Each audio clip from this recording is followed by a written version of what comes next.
Hello friends, welcome to Photoshop Tips and Tricks. Let me show you how to realistic add pattern to a plate in Photoshop. This is our pattern. Now hide this layer, and select main layer. Select quick selection tool. Then drag on the plate to select it.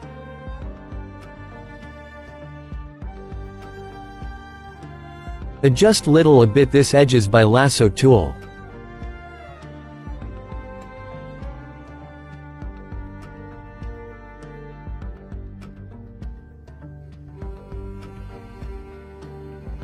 Press Ctrl J to make a copy. Now enable pattern layer. Press Ctrl T to free transform, then scale, and adjust the size according to plate size. Right-click on the layer, and choose Create Clipping Mask. Also change the mode to multiply. Again right-click, and choose Blending option.